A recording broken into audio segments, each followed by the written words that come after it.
By now, you should already know that bad concealed carry pistols are all over the place. The ones with heavy or bulky designs, frequently malfunctioning, have difficulty fitting in holsters, purses, or bags, and have visible or snag-prone features. In fact, there are many other factors that make a bad concealed carry pistol.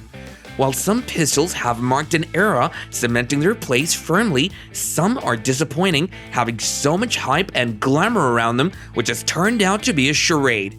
So now let's check out the top 5 worst concealed carry pistols that shouldn't have been manufactured in the first place, to be honest.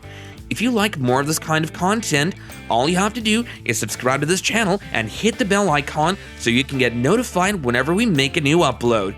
That being said, let's name those pistols and expose them for what they truly are.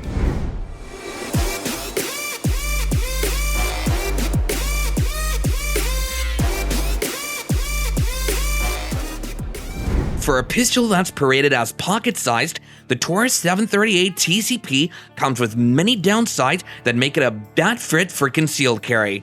One of the most important things to consider when buying a concealed carry pistol is how well it fits in your hand. However, the grip on the Taurus 738 TCP is so small that people with larger hands may not even be able to hold it comfortably. Just imagine not being able to hold your gun properly. Your aim, target, and accuracy will be all wrong. You may even end up shooting your dog in the kissa. It's not just the grip that's the problem with this pistol. Have you seen the trigger pull? It's so long and heavy that it affects your ability to control this handgun effectively when needed, especially during rapid firing. And we'll have to agree that when your life is at stake, this pistol may not be able to perform. Also, some users have reported some reliability issues like failure to shoot and eject. Certainly, it's not a good option for concealed carry, especially if the purpose is self-defense. But if you check out its price, you may understand all the issues because it sells at $200 for the used model, as it's been discontinued by the parent company. You may even get it for far less from other dealers. Everyone would naturally expect more from a pistol that costs a whopping $700, but the 6 Hour P238 is a big disappointment. 6 Hour has undoubtedly produced some of the finest handguns that have shaped and defined the market several times, but we have to admit, the 6 Hour P238 isn't one of them. This pistol certainly has some strong points, but if we're talking about concealed carry, which we are, then there are some downsides. First, this pistol has a heavy trigger pull, and compared to other compact pistols, it doesn't match. When you're in a situation where you have to defend yourself from a threat, the weight of the trigger can be a big disadvantage, especially when you're under stress. Your target might just end up taking you out instead of the other way around. Also, quick follow-up shots become challenging and crucial in self-defense situations. You may find yourself struggling with your trigger control, which will lead to accuracy issues when it matters most. At that price range, there are too many options to consider except for the 6 Hour P238.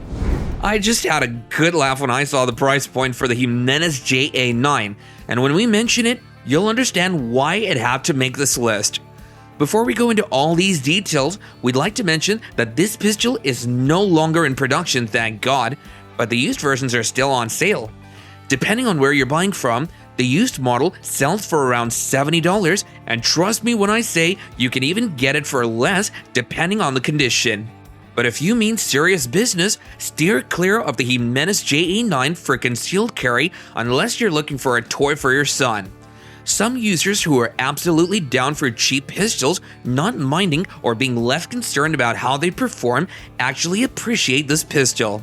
As a budget firearm, the construction and materials used in the Jimenez JA9 don't meet the durability standards expected from a reliable concealed carry weapon. There are concerns about the quality of materials, leading to worries about wear and tear over time. A firearm that's not built to last would require more frequent repairs or replacements, which isn't ideal for someone depending on it for personal protection, and this description is exactly what the Jimenez JA9 is all about. Another pistol that's been discontinued is the Caltech P11. The Kel-Tec P11 is a compact 9mm pistol that has garnered attention in the concealed carry market due to its lightweight design and affordability. While it may seem like a practical option for personal defense, there are several significant drawbacks that raise concerns about its suitability for concealed carry. Despite being a compact pistol, the Kel-Tec P11 can generate noticeable recoil, which can be difficult to manage. The combination of its lightweight design and the powerful 9mm round lead to increased muzzle rise, which makes it challenging to maintain accuracy during rapid fire. Effective recoil management is crucial for self-defense situations, and the P11's recoil characteristics aren't conducive to achieving quick follow-up shots. Customization is also important for many concealed carry enthusiasts who want to tailor their firearms to meet their specific needs. Unfortunately, the Kel-Tec P11 offers limited options for accessories and modifications. Without the ability to add enhancements such as improved sights or grips, you may feel restricted in your ability to make the firearm your own, which can impact your overall confidence and effectiveness. You can get better pistols than this for a price of $200 to $300 for the used model. We're aware that there's going to be some backlash with the addition of this pistol to the list, as it's highly regarded by some as a very good pistol, but if you're willing to take the time to hear us out, you'll understand why the Ruger LTP2 had to make this list, and that too at number 1. For starters, this pistol commands a solid $500 to purchase, and there are tons of better pistols you can get at that price or even lower. Seriously, we have a video on that. The 380 ACP cartridge on the Ruger LTP2, while popular for compact pistols, is often criticized for its stopping power when compared to larger calibers. In self-defense, having a firearm that delivers sufficient stopping power is crucial. The LTP2's caliber doesn't provide the high level of effectiveness you may desire, especially when facing a determined threat. Many experts even recommend considering a 9mm or larger caliber for better performance in critical situations. And now, time for the bonus content round. Before we wrap up here, we'd like to talk about another pistol as a bonus to the list. For that, we chose the Bersa Thunder 380. While the Bersa Thunder 380 is designed to be compact, it's still bulkier and heavier than some other options in the same caliber category. Weighing around 20 ounces, carrying for extended periods is less comfortable than lighter alternatives. For concealed carry, comfort and ease are paramount, and the Thunder 380's weight would deter you from carrying it regularly. The Bersa Thunder 380 also features a double-action, single-action trigger system, which can lead to inconsistencies in shooting. The initial double-action pull is relatively long and heavy, affecting accuracy, especially for those unfamiliar with this type of trigger. In high-stress situations, the ability to shoot accurately and quickly is crucial, and the trigger characteristics of the Thunder 380 hinder that kind of performance. For a price tag of $350, it should have done better. And that concludes our list of the top 5 worst concealed carry pistols.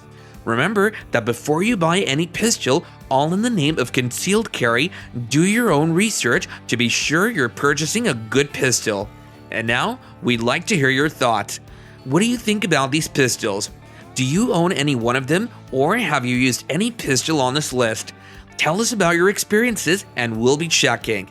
Also, if you think a pistol here shouldn't have made it to the list, or if you think there is a pistol that should have, let us know as well.